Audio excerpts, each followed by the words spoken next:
In this week's Blizz Pro Weekly, San Diego Comic-Con is in full force, Warlord's box art gets revealed, Starcraft 2 throws a birthday party, Curse of Naxxramas reveals in Hearthstone, and why Blizzard needs to rethink their strategy on artifacts in Heroes of the Storm.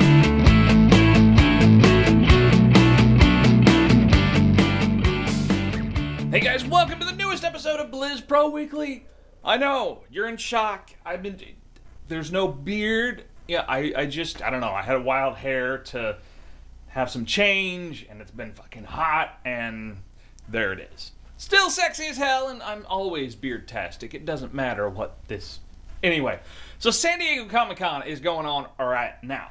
And, of course, as always, Blizzard wants you to get your wallets ready. There are a lot of new products coming out for you to collect. Over the last several years, Blizzard has had a really active presence at San Diego Comic-Con, but not for their games. Instead, it's for their licensed products. This year was no exception. They showed off the latest that we're going to be seeing this year. So some of the products shown. We saw some collectible pins that we're sure we'll see even more of, particularly some exclusive ones at future events. A Hearthstone plushie with lighting and sound effects when you squeeze it. And a new Mystery Minis project, which will feature characters from Heroes of the Storm. Now, if your wallet is a bit fatter, a Kerrigan statue was shown off that'll cost you $500 from Sideshow Collectibles. And also, once again, the massive Deathwing statue was on display with, once again, a to-be-determined price tag. So, what do you do? Now, if you want to check out what Blizzard was showing off at the convention, just click that link down in the show notes and you'll see all of it. Now, let's talk World of Warcraft. Here's the beef. So San Diego Comic-Con did have one tiny reveal for World of Warcraft. A large banner was shown with Grommash Hellscream at the event, and community manager Bashiok posted it on Twitter with the caption, "Huh, that looks suspiciously like the Warlord's box art to me." I'm sure he did that with his fantastic mustache too, I'm just sure. Anyway, he also took a picture of Grommash nipples using a banana for scale. Because, you know, it's the internet. It's fucking weird. Anyway, with that said, we're starting to wonder if Warlords could be having a release date set fairly soon. Since raid testing has begun in the beta, it's not unfathomable that we may see a September-October release.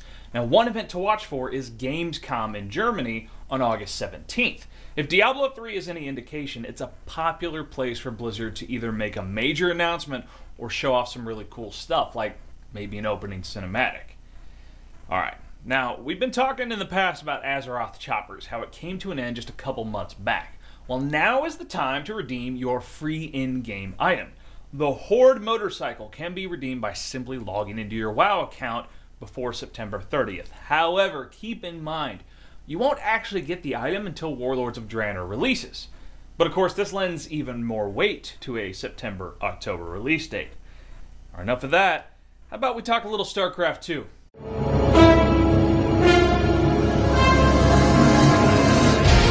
You want a piece of me, boy? So on Sunday, July 27th, so future or past depending on when you're watching this video, is Starcraft 2's 4th birthday.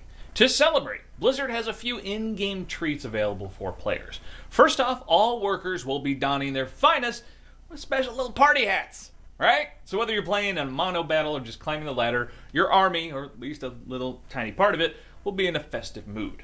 Now, for the players themselves, Blizzard will be offering anyone who plays a game during the anniversary celebration a set of new portraits to commemorate the event. So, if you want to participate, all you need to do is log in and play a single game starting tomorrow, July 26th, well, that's actually the date we're filming this, July 26th, through the beginning of August. Well, we want to know, how do you plan on celebrating StarCraft 2's birthday? You gonna dust off the campaign, maybe try the ladder one more time? Or you just gonna chill out in an arcade? Let us know down in the comments. Now let's talk Heroes of the Storm.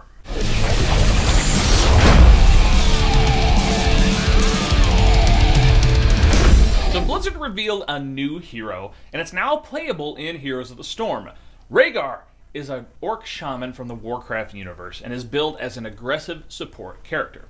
Now, Rhaegar has a spirit wolf trait, which replaces his mount, which is good if you need to run away right the fuck now or aggressively run down your opponent. Now, his Q ability is a chain heal. W ability is Lightning Shield, which you can run around and do some AoE damage. And his E ability is Earthbind Totem, which slows down players in an area. His 2 heroic abilities to choose from are Bloodlust, which speeds up attack and damage for his teammates, or Ancestral Healing, which is currently the largest heal in the game. Now, also revealed this week, some really controversial changes. They're bringing in artifacts and talent changes. Now, let's start with the talent changes. Talents are no longer unlocked at all at once by reaching player level 8 with the leveling system. Instead, they are on a per hero basis by leveling each hero individually. Hitting level 4 with a hero unlocks all his or her talents. Now, we'll let that sink in for a minute and talk about those artifacts. Artifacts have been added to the game. They act like items in a way that they can be used to modify a hero's stats. Once you hit level 15, you can start purchasing artifacts with gold. Now let that sink in for a minute. Now, Heroes was championed as something different, and a Heroes brawler, not just a MOBA. And at last BlizzCon, Dustin Browder made it really clear that they would not copy League of Legends. But they just fucking did. Now, the game has become a huge grind now. You want to play a new hero? Well, guess what? Not everything is unlocked for it now, and you've got to put in 1,000 hours on a hero and try out a new one. You're going to be gimped for quite a long while as you level that hero up. Now, this doesn't encourage playing new heroes at all, and will make the game become stale and also turn off the casual players it was going to attract. Now, of course, you know, our hardcore MOBA players are like, no, this is what we want. It's more like that. You know what? Go play Dota. Go play League of Legends if you want that hardcore, you know, MOBA experience. Some of us wanted something different. Some of us wanted something that was a little easier to get into, and we were enjoying Heroes for that. Now, the next problem is these new players. Instead of players hearing about the game from their friends and then, you know, logging on and using awesome powers from Zeratul and having a grand time, the new player is now going to be subject to something like this. All right, here's an example. So you install, you pick a free hero, Kerrigan. Oh, Kerrigan's cool. I'll play her. Now, play just 9 games to unlock all her abilities. Now grind out to level 15. But no, don't buy a new hero. You need that gold for her artifacts, or else you're going to piss off people that you're playing with because you're not picking the right things and you're being all gimpy. Also, hope you liked that you picked what you picked because it's going to cost another 5,500 gold to change it. If I wanted that, I'd go play Dota 2. You see the problem? Blizzard is taking the fun out of Heroes of the Storm and copying things that make those other MOBAs not fun for some people, grinding and gimping the characters until you reach a certain level threshold. It doesn't have to be this way, and we hope that Blizzard changes their mind soon about the direction they've decided to take right now in the alpha. Okay, let's talk Hearthstone. Pull up a chair by the heart. So I probably don't need to tell you, but Curse of Naxxramas is out, and you better get on it now while it's free. During the launch event, the Spider Wing is free for about a month. Now with it, you'll be able to face the first 3 boss battles. Once you finish those, you get 2 class challenges, one with the Druid, one with the Rogue. And also, you can try out Heroic mode with those 3 bosses, where they just pump up those bosses and their cards and their abilities and their lives. It's pretty hardcore. Total of 6 new cards were released in the first week, with the Nerubian A being the clear winner at this point. It's getting a lot of play already in Warlock Zoo and Handlock. Now, starting next week, we'll open the Plague Wing, which will cost you 700 gold. Now, we're sure many of you already have dug into the new adventure mode, and we're curious, what are your thoughts on it? Do you think it's lived up to the hype? Has anything left a sour taste in your mouth? Let us know in the comments. Now, also revealed this week were some new card backs, including what you will get when you beat all the Naxxramas heroic bosses.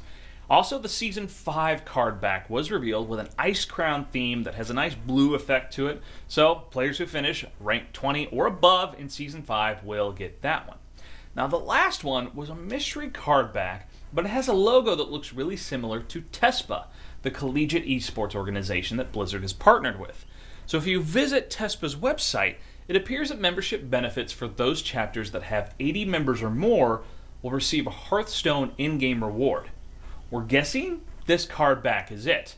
Now, it's just pure speculation at this point, but it has a lot of players kind of pissed off because those collectors, like, you know, they want to get everything in the game.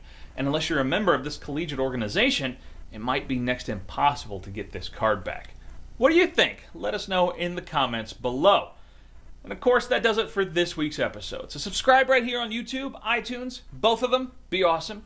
Me, I'm all over the internet. Twitter, Facebook, Tumblr. I'm a Goodreads author. My book is available on Amazon and Barnes & Noble, The Lost and Broken Realm by Chris M. Arnone. Go check it out. It's a lot of fun, fantasy read, good stuff.